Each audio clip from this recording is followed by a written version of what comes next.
Olá, boa tarde. Vou acender a luz, que eu acho que estou achando que está um pouco escuro.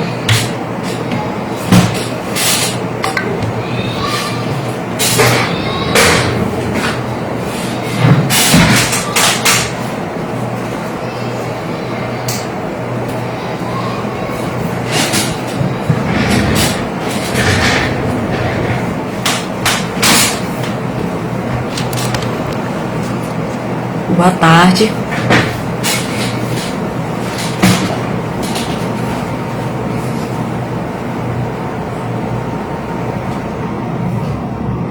Estamos aguardando o horário, né, das 16 horas, para a gente poder dar início à palestra de hoje, né, cujo título é Consolação no Cemitério, né? E está inserido nesse livro aqui de Jesus para os que sofrem, de autoria do meu avô Clóvis Tavares. Boa tarde para quem está chegando. Aqui no meu relógio já deu as 16 horas, né? Então, como eu acabei de falar, a gente vai estudar um pouco o terceiro capítulo desse livro, de Jesus para os que sofrem, que se chama Consolação no Cemitério. Então, antes da gente iniciar, vamos preparar os nossos pensamentos lendo do Evangelho de João, capítulo 14, os versículos de 1 a 3, e aí a gente vai dar um pequeno pulo, né? E vai para os versículos de 11 a 21, também no Evangelho de João, capítulo 14. Então vamos fazer a leitura. Não se turbe o vosso coração. Credes em Deus, crede também em mim. Na casa de meu pai há muitas moradas. Se não fosse assim, eu vou-lo teria dito. Vou preparar-vos lugar. E quando eu for e vos preparar lugar, virei outra vez e vos levarei para mim mesmo, para que onde eu estiver, estejais vós também. Crede-me que estou no Pai e o Pai em mim. Crede-me, ao menos, por causa das mesmas obras. Na verdade vos digo que aquele que crê em mim também fará as obras que eu faço, e as fará maiores do que estas, porque eu vou para o meu Pai. E tudo quanto pedirdes em meu Pai, eu o farei, para que o Pai seja glorificado no Filho. Se me amais, se pedirmos alguma coisa em meu nome, eu o farei. Se me amais, guardai os meus mandamentos, e eu rogarei ao Pai, e ele vos dará outro Consolador, para que fique convosco para sempre. O Espírito de verdade, que o mundo não pode receber, porque não o vê nem o conhece, mas vós o conheceis, porque habita convosco e estará em vós. Não vos deixarei órfãos, voltarei para vós. Ainda um pouco, e o mundo não me verá mais, mas vós me vereis, porque eu vivo, e vós vivereis. Ainda um pouco, naquele dia conhecereis que eu estou em meu Pai, e vós em mim, e eu em vós. Aquele que tem os meus mandamentos e os guarda, esse é o que me ama. E aquele que me ama será amado de meu Pai, e eu amarei e me manifestarei a ele. Vamos então, meus irmãos, fazer a nossa oração do início da nossa palestra dessa tarde. Senhor Jesus, aqui estamos mais uma vez, irmanados, conectados em espírito e em coração, no ambiente virtual da Escola Jesus Cristo, solicitando as suas bênçãos, solicitando o teu consolo prometido, o teu amor para tantos que estão sofrendo, para tantos que estão desesperados, para tantos que estão perdendo a esperança nesse tempo de dor. Que o Senhor sopre no coração de cada uma dessas criaturas uma palavra de fé, um consolo, que oriente, Senhor, os teus servos para serem instrumentos da tua paz e levarem amor a todos que estão sofrendo. Que a palavra de hoje sirva de consolo para cada um de nós e que esse consolo possa também ser levado a outras pessoas que nesse momento estão sofrendo mais do que nós. Abençoa-nos, fortalece-nos, guia-nos sempre, assim seja. Meus irmãos, então a gente vai tentar estudar um pouco hoje de um capítulo desse livro, né, de Jesus para os que sofrem, um tema muito pertinente, né, do que a gente está lidando com hoje, está lidando nos dias de hoje, né, lidando muito com a morte, né, com a morte física, com a morte do corpo, né, e esse capítulo se chama Consolação no Cemitério. Então, fala do consolo, né, que é dado no cemitério, né, naquele ambiente, né, onde há sempre um lamento de dor, de tristeza, de saudade, né, de uma separação física, né, e embora seja uma separação física, né, ela é dolorida, né, muito difícil a gente que está imantado na matéria se separar fisicamente das pessoas que a gente ama, a gente não poder, né, da forma que a gente podia antes, conversar, encontrar, abraçar, né, a gente já está tendo uma separação física em função da pandemia, né, que a gente sabe que um dia ela vai ser revertida, né, e a da morte também vai ser revertida um dia. A doutrina espírita ela nos consola nesse sentido, porque a gente sabe que um dia a gente vai encontrar aqueles que a gente ama e que tiveram essa separação temporária, né, por causa da morte, mas mesmo assim isso às vezes vai demorar muito tempo, né, e esse tempo, essa separação, essa impossibilidade de um diálogo mais perto, de um abraço, de um beijo, né, isso às vezes nos entristece, né, e é muito normal isso, né, e esse texto Consolação no Cemitério, ele está inserido no livro de Jesus para os que sofrem, né, que é um livro de autoria do meu avô, Clóvis Tavares, né, em que ele pega várias situações, né, que ele ouviu de relatos ou que ele mesmo vivenciou e relaciona essas situações, esses relatos, essas histórias com ensinamentos de Jesus, né? E Jesus está ali naquele momento, né, associado, aquele pensamento, aquele ensinamento de Jesus está associado àquela situação narrada, né, trazendo sempre um consolo, né, às pessoas que estão sofrendo, né.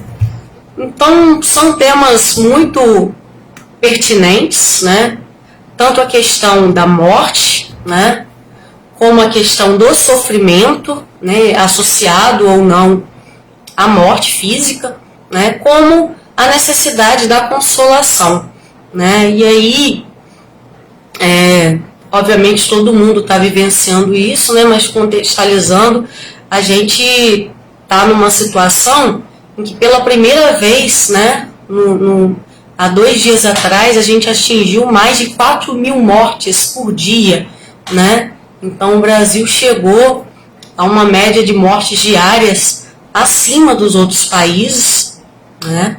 Então a gente imaginar a cada dia 4.000 pessoas morrendo, quantas pessoas, né, qual é o círculo de amigos e familiares de cada uma dessas pessoas, né, que está partindo para o outro lado, e quantas pessoas não estão sofrendo, não estão chorando essas mortes, né, que já ultrapassam, né, no total, por Covid-19, né, e outras mortes ainda estão acontecendo paralelamente a essas, né, claro, mas só de Covid-19 já são mais de 340 mil mortes, né, e isso, toda hora, se você olhar na internet, né, vai ter uma atualização e vai ter um valor maior, sendo que já tivemos mais de 13 milhões de pessoas contaminadas pela doença, né? Então é um momento em que a gente fala de morte, porque a morte, ela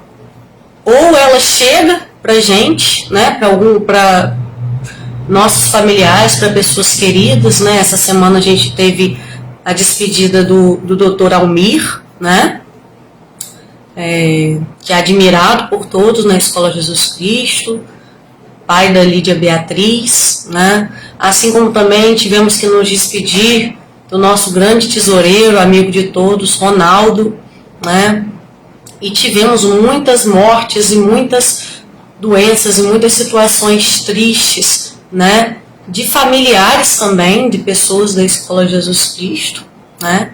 Então a gente percebe que cada vez, né, se ainda não chegou até nós, né, ela cada vez está mais próxima, né, cada vez mais esses números, eles passam a ter nomes, eles passam a ter rostos, eles passam a nos deixar tristes, né, eles passam a fazer sentido, a gente sentir saudade dessas pessoas, né.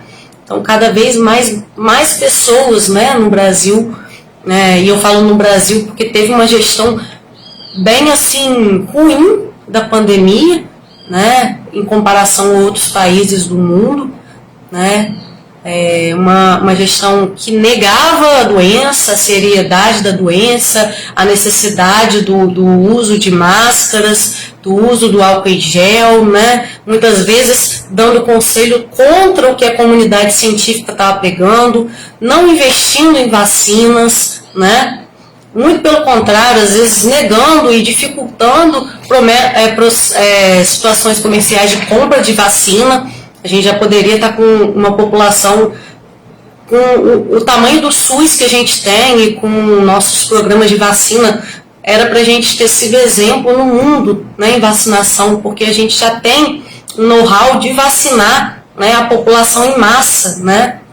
A gente já tem o SUS, né, que funciona, o sistema de saúde no Brasil inteiro, com facilidade de vacinação, mas teve uma gestão tão terrível, né, negacionista, sem preocupação, né, que diz e daí, né, para quem está morrendo, e diz que essa dor que a gente sente é mimimi, né, então uma gestão tão ruim que a gente está chegando nesses números alarmantes, né. Enquanto isso, o governador faz festa de aniversário publicamente, o presidente também faz festa de aniversário com aglomeração. Então a gente vê situações muito complexas, né? E além disso, né, desculpa, eu gosto de dar um contexto, né, de como que essas situações, a consolação no cemitério, tem a ver com o que a gente está atravessando, né? E muitas pessoas não tendo a possibilidade, né, de ter um velório digno, que é aquele momento da despedida do seu parente, do seu amigo, né? Então, uma coisa muito brusca, né, muito crua, muito cruel. E, ao mesmo tempo, a gente tem a fome crescendo no Brasil com um valor superior ao de 2004, né? Nunca a fome tinha atingido patamares tão altos, né? Então a insegurança alimentar no Brasil, ele chegou a 55,2% dos domicílios. Então mais de 50%, mais da metade das famílias brasileiras, dos lares brasileiros, as pessoas não têm certeza se vão ter o que comer no dia seguinte, né? Alguns vão ter uma insegurança muito grave, né, com falta mesmo, escassez, fome, e outros uma insegurança moderada ou leve, né, em que às vezes tem que substituir uma alimentação, uma proteína por uma farinha, né, enfim, situações muito complicadas que se misturam no meio da pandemia, né? Então é uma crise, né? Não só uma crise epidemiológica, como uma crise humanitária, né? As pessoas estão morrendo e alguns que não vão chegar a morrer do Covid podem morrer de fome, né? E as pessoas não podem ficar em casa, elas têm que ir para a rua às vezes para vender uma bala ou para pegar um ônibus e para trabalhar em alguma empresa que não fechou suas portas nesse período, né? E obriga o trabalhador a trabalhar, ou às vezes num serviço essencial, como supermercado, padaria, hospital. Então muitos trabalhadores estão tendo que sair de casa, muitos informais estão tendo que sair de casa, porque se não morrer de Covid, eles morrem de fome. Então é uma realidade assim muito dramática, muito dramática. E em meio a isso a gente vai tentar falar da consolação no cemitério, né? E aí esse texto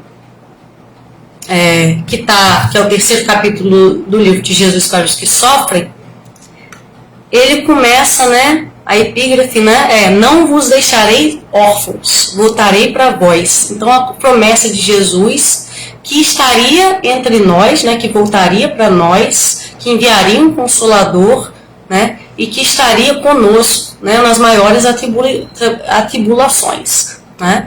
Então vou começar a ler porque o texto é bem grande, eu já alonguei um pouco na introdução, né, do cenário que todo mundo sabe que a gente está vivendo, mas a gente precisa, né, ter essa dimensão, né?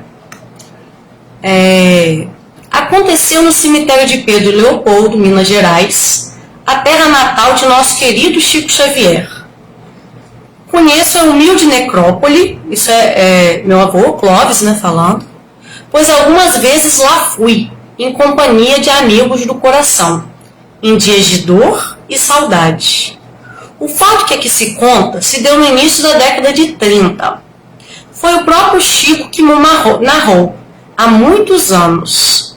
Novamente, sobre o mesmo acontecimento, voltamos a conversar na manhã de 4 de novembro desse 1981 expirante, na residência da devotada irmã Susana Maia Mouzinho, no Rio de Janeiro.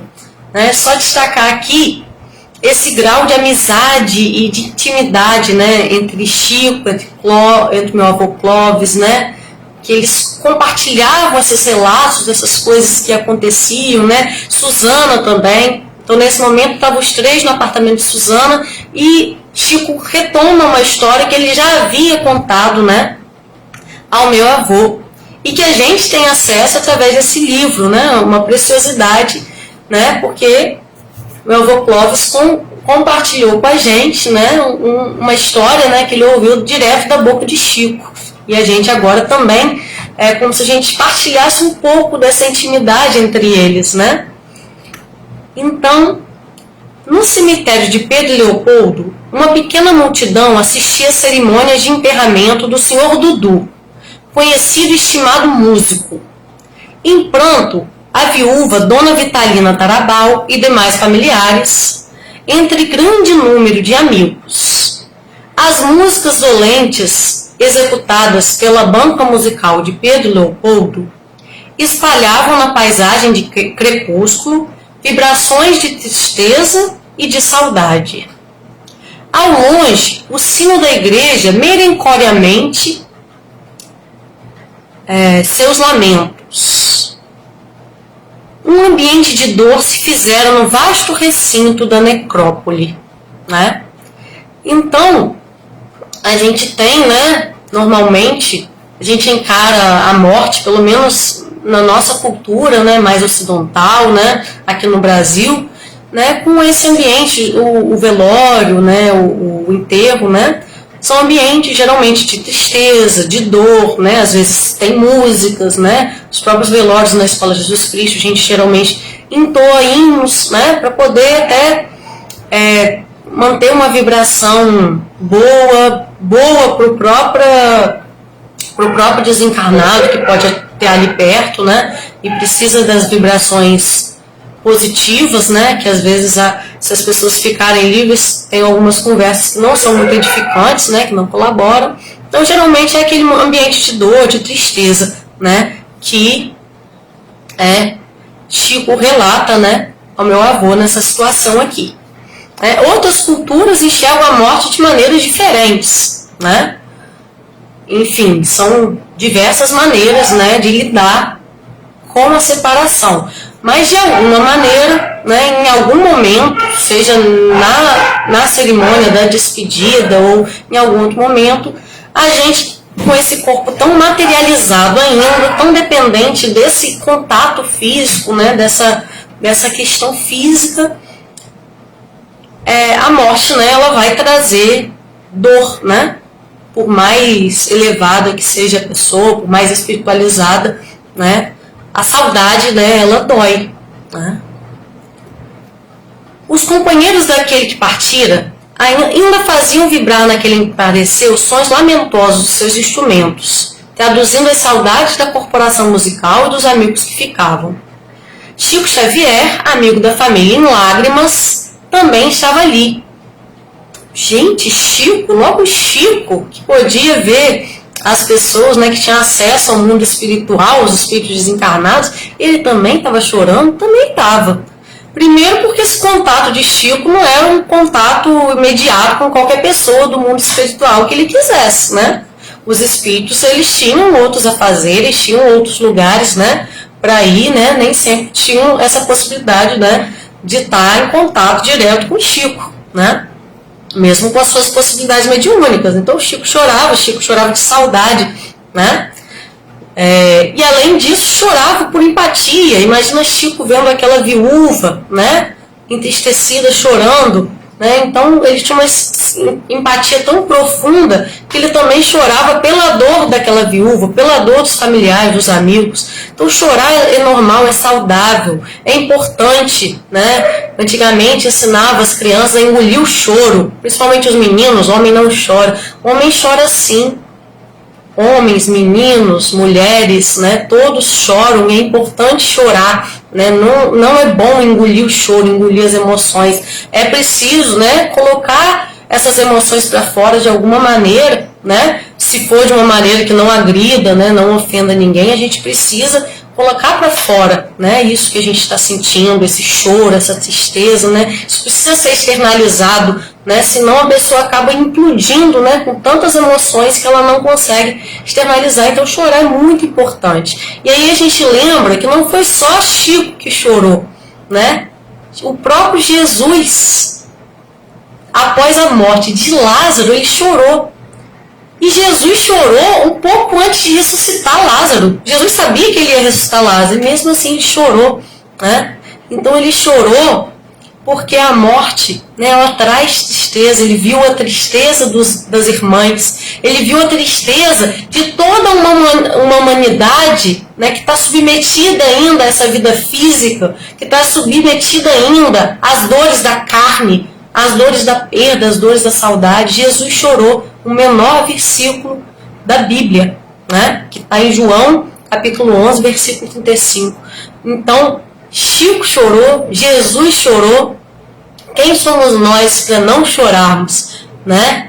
Obviamente, né, se a gente tiver, né, enfim, tem situações na vida, né, algumas depressões, a pessoa não consegue chorar, né, fica uma situação muito complexa que a pessoa não consegue botar para fora os sentimentos, né? Então não é para forçar nada, né? Mas também não é para engolir o choro, né? Como falavam as crianças, né? A gente não pode engolir, né? A gente tem que chorar e a gente tem que sentir, a gente tem que ter empatia, né, com a dor das outras pessoas, né? Como o Chico ele tinha com os familiares, né, do que desencarnou, né? Do Dudu, o senhor Dudu. Terminaram os ofícios fúnebres. Foi então que um sacerdote aproximou-se do médium e indagou respeitoso: é você, Chico Xavier, que recebe as mensagens do além? Sim, respondeu o humilde e acanhado jovem medianeiro, aquela época do início do seu ministério, né, década de 30, né, bem no inicinho.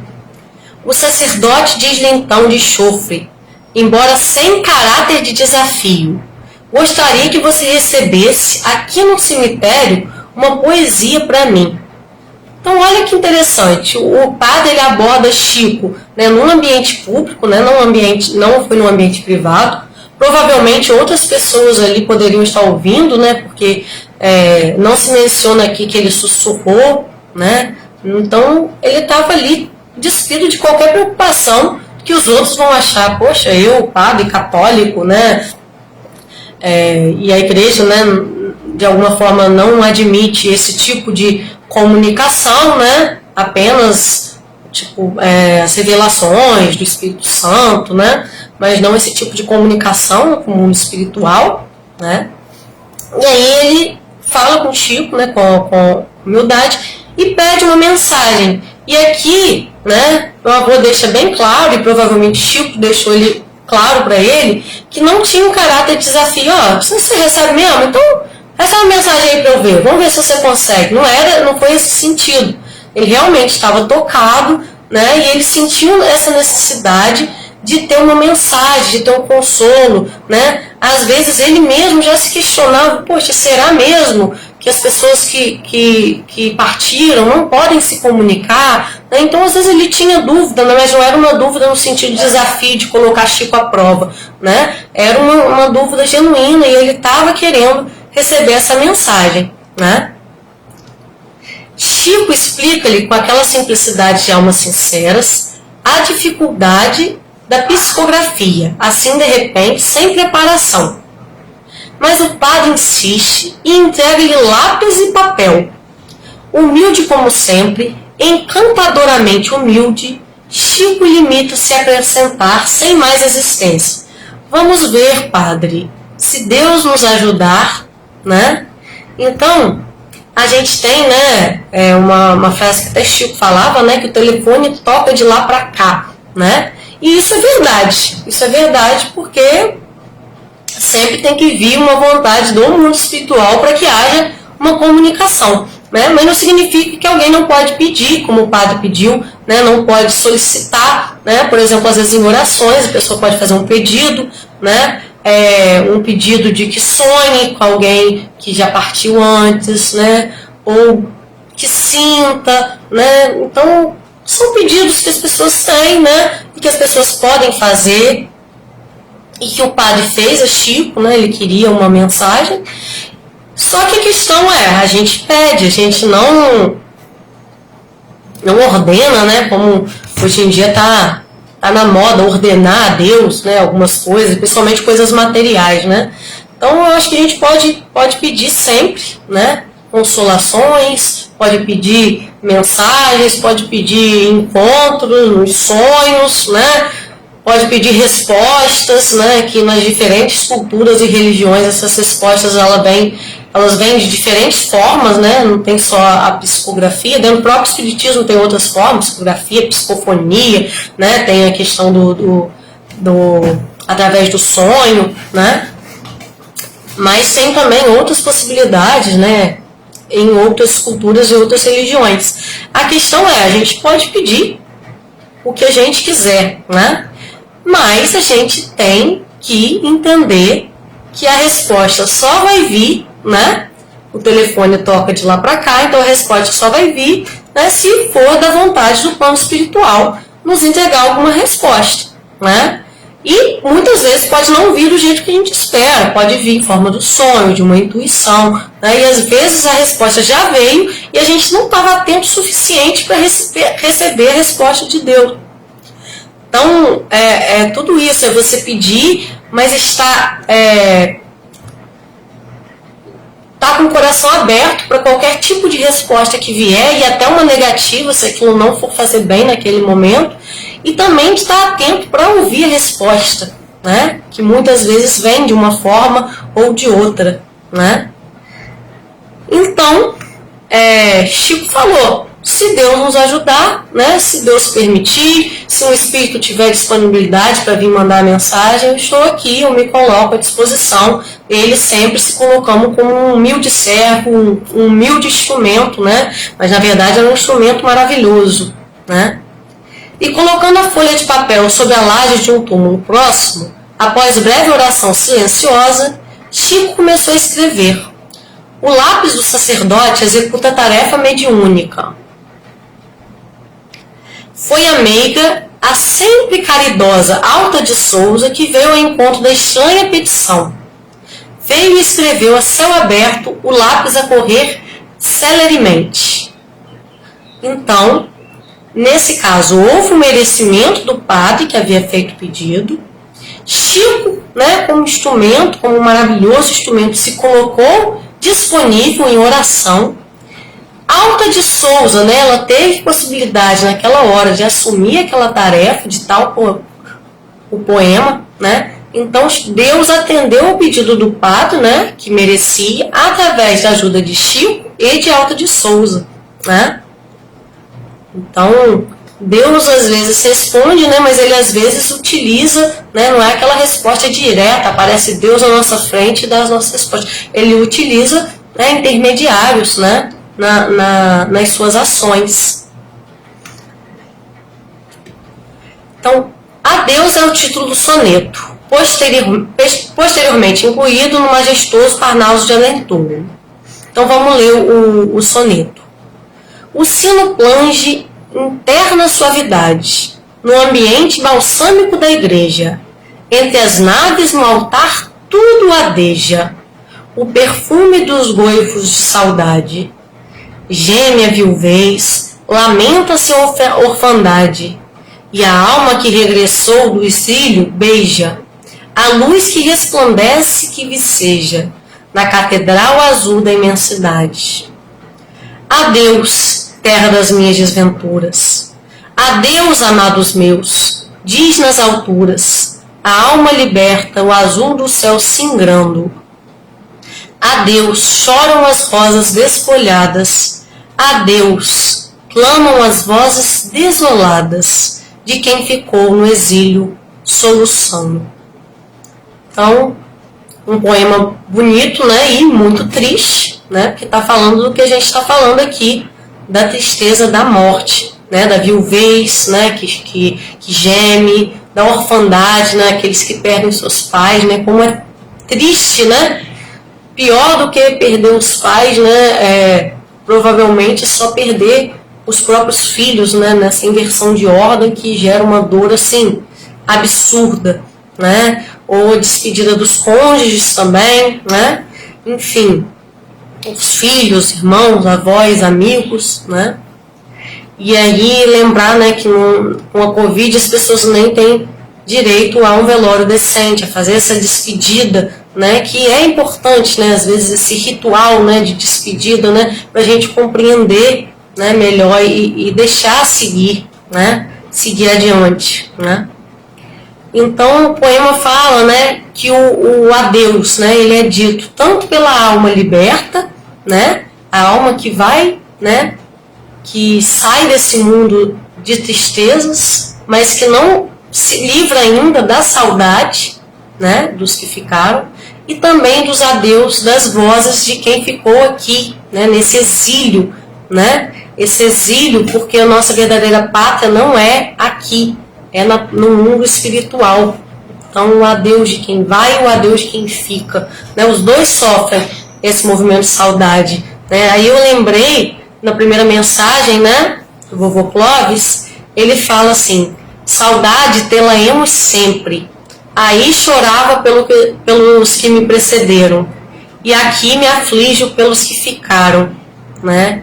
E de fato, né, a gente às vezes, quando eu for, vou encontrar alguém querido, né, que foi antes de mim, isso é muito bom, essa possibilidade do encontro, mas de alguma forma também você vai se afastar, né, daquele que você ama e que também ficou aqui, né, então a gente sempre tem que conviver com a saudade, né, é muito difícil a gente não estar em algum momento convivendo com saudade, até que cessar, né, esse ciclo das reencarnações, né, que a gente possa ficar todos unidos, né, a gente tem que conviver com essa saudade, que é triste, né? É o método do amor, né? Ela, né, como meu avô diz, ela dá o parâmetro de quanto a gente ama, quanto mais a gente ama, mais a gente sente saudade, né? Mas a saudade também, ela dói, né? Ela dói, ela também às vezes é bom também lembrar os momentos bons com aquela pessoa. Então tem várias fases, né, da saudade, mas muitas vezes ela traz essa tristeza, né? E aí, continuando o texto, Chico me acrescentou ainda que o sacerdote, sem poder esconder a sua emoção, embora silenciosa, fez questão de ficar com uma cópia dos versos admiráveis da carinhosa mensageira espiritual. Então, a humildade de Chico, a humildade do padre também, que reconheceu aquela veracidade daquela mensagem, daquele poema de Alta de Souza e quis ficar com uma cópia, né? Muito bonito isso. Realmente, por toda parte, sua misericórdia se desdobra sobre nossas necessidades. Em dias ensolarados, em horas cinzentas de dor, em noites de solidão e angústia, a compaixão está presente. No silêncio de nossos recantos de reflexão, na vastidão dos campos, sobre as ondas do mar e acima das nuvens, nas favelas e nos cárceres, nos lares, nos sertões, nas necrópolis, no mundo inteiro e no grande além. Então, todo lugar, né, na terra e também no mundo espiritual, em nenhum lugar, né, existe o desamparo completo, absoluto. Mesmo que a gente não visualize, né, mesmo que não haja uma ajuda material, terrena, que a gente consiga observar, infelizmente, por egoísmo dos homens, né, a ajuda espiritual ela sempre está presente. Né, Deus, alguma forma, né, de ter algum consolo para aquelas pessoas que estão em momentos de dor. Né? E aí a gente entender que Deus quer que nós sejamos seus instrumentos, que nós consolemos as pessoas que estão sofrendo, né? Que a gente haja em nome dele. Né? E isso é muito importante, que a gente esteja, onde a gente estiver, a gente possa ser esse instrumento do consolo. Né? Porque Deus, embora ele possa consolar diretamente, ele usa os seus anjos, usa os espíritos mais evoluídos, mas também usa nós que estamos encarnados como instrumentos da consolação. E a gente tem que atuar como instrumentos de consolação, não como instrumentos de opressão, não como instrumentos, né, de gerar mais dor, mais discórdia, mais maldade, mais inveja, mais vingança, né, mas instrumentos de consolação é o que a gente deve ser. Né? E aí, continuando a mensagem, sim, os adeuses se repetem, as saudades vibram, choram os que partem saudosos, desfolham-se as próprias rosas, soluçam os que ficam. Não obstante prantos e despedidas, o Cristo Consolador e a nossa querida Alta foi a mensageira do seu afeto e sua lição, nos ensina a transformar saudades e dores em orações, tanto quanto nossas tristezas em serviço amoroso de auxílio junto às multidões que sofrem. Então, meus irmãos, a gente não é fácil, né? É um processo complicado, né, da gente fazer essa transmutação, essa transformação, né? Transformar saudade em dor, saudade e dor em oração. Oração não só por aquele que a gente tem saudade, mas todos os que estão sofrendo, todos que estão aflitos, passando por dores e saudades semelhantes, né, ou piores, né, as nossas. É até difícil, né, comparar saudades, né, vamos colocar semelhante às nossas, né. Então vamos converter nossas saudades, nossas dores em serviço de oração, né, que orar também é servir, né, e as nossas tristezas em serviço às multidões que sofrem, né. Então, se a gente estiver passando por uma situação de tristeza, né, que é diferente da depressão, que é uma doença, né, que tem que ter, além da questão, você está com depressão, vai ajudar o pobre. Às vezes a pessoa não consegue e a gente não tem que encarar, né, como uma questão também da patologia, que precisa de uma ajuda médica, que precisa de ajuda do psicólogo, né, e nem sempre a pessoa vai ter condições de sair por aí distribuindo sopa e ajudando as pessoas que tiveram uma situação de depressão, né, uma situação mais patológica. Né? A gente não pode, a gente acaba sendo cruel exigindo pessoas sem condição, né? Ninguém vai exigir que uma pessoa que está paraplégica, né, ela faça ações que o corpo dela não permite, né? Uma pessoa também em depressão, o corpo dela também não permite algumas ações, né? Então não é falta de Deus, não é falta de amor, não é preguiça, não é falta de vontade de ajudar o próximo, né? É uma doença e ela deve ser tratada. né? E nenhum de nós vai dar diagnóstico de doença como falta de Deus, né? Isso é bem cruel. E as pessoas fazem, né? Os religiosos fazem. Né? Mas a tristeza, né? Se a gente tiver no nosso domínio estiver triste por diversas situações, né? E nessa pandemia, se alguém não está minimamente triste, é até estranho, né? Não que a gente tenha que se mergulhar nessa tristeza, né? Mas quando a gente vê uma notícia e outra, quando a gente sabe de alguém, né, que faleceu, ou que está doente, ou que está passando por dificuldades econômicas, né, a gente fica triste, né? Isso é normal. E aí converter, né, essa tristeza em serviço, né? Eu estou muito triste, né, porque tem muita gente passando fome. Será que eu posso ajudar? Será que eu posso contribuir? E aí a gente está tendo muitas ações de solidariedade, né? Isso é muito, muito legal. A gente pode procurar saber uma ação de solidariedade, ou mais de uma, né? Dependendo das nossas possibilidades, para a gente ajudar. Ah, eu não posso ajudar. Compartilha para o máximo de pessoas que você puder. Tenta lembrar de alguém que você conhece que pode ajudar e pede a ela, né? E aí aquela pessoa vai estar ajudando por seu intermédio. Né? Então a gente sempre pode fazer alguma coisa, ainda que a gente não esteja em condição de ajudar materialmente, por exemplo. Né? E aí, continuando aqui a mensagem, assim também fez o Paulo, o apóstolo. Transfigurou martírios e angústias que padeceu em novos impulsos de ajuda aos filhos do Calvário. Sentiu o divino conúbio da eternidade e do tempo, e de seu coração fez desabrochar um hino de santo louvor. Vamos ler o hino de Paulo de Tarso.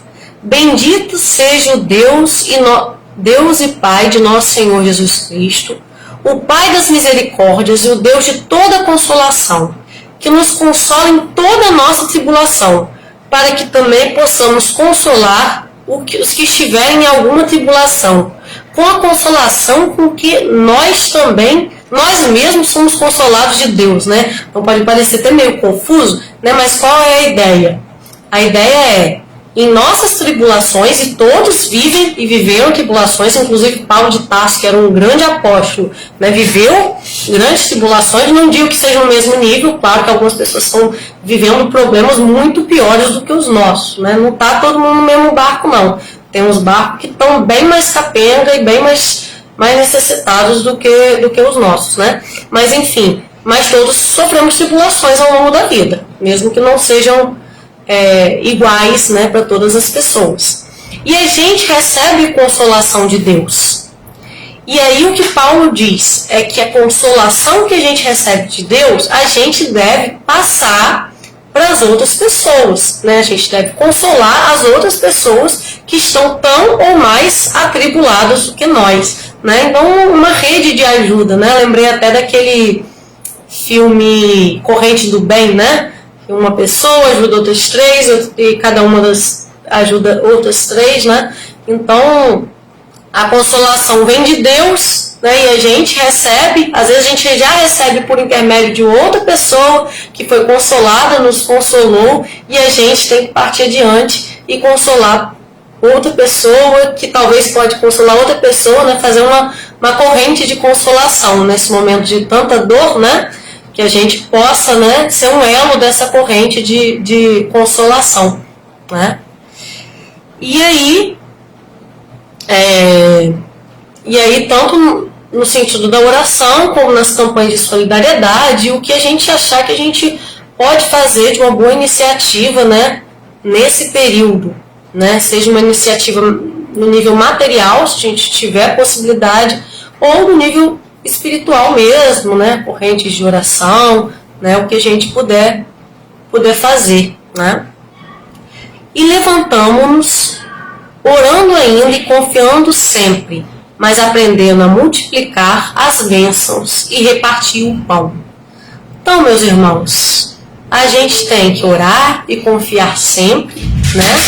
Na ajuda de Deus, nosso Pai, e a gente também aqui né? Meu avô nos lembra, no dia Jesus para os que sofrem, que devemos multiplicar as bênçãos, e aí a gente pensa nessas bênçãos através da oração.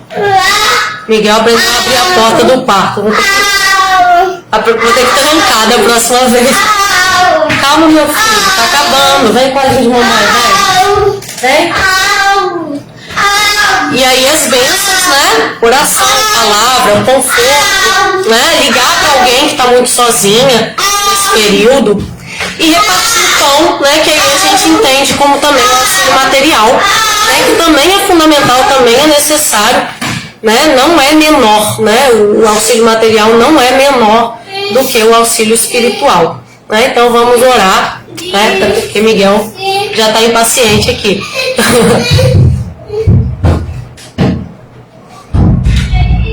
Senhor Jesus, agradecemos a mensagem que nos foi legada hoje por intermédio do teu servo, do nosso amigo Clóvis Tavares e de Chico Xavier, para quem que compartilhou com ele essa história que estudamos hoje. Que possamos, Senhor, ter empatia com todos os que estão sofrendo nesse período de tanta dor. Que possamos tentar converter nossa tristeza, nossa saudade, nosso desânimo, nossa dor em ações de amor, de solidariedade. E que sejamos elos da corrente de amor, de fraternidade, de consolação, para repetirmos com Paulo, assim como temos sido consolados pelo Senhor, que possamos também consolar a todo o nosso próximo, a todo que precisa de nós, todos aqueles que também estão sofrendo, que também estão chorando e precisam do nosso apoio. Abençoa-nos, abençoa todos os nossos queridos, amados, abençoa todos os que estão famintos, abençoa todos os que estão doentes, todos os seus parentes. Fortalece-nos hoje, agora e sempre, assim seja.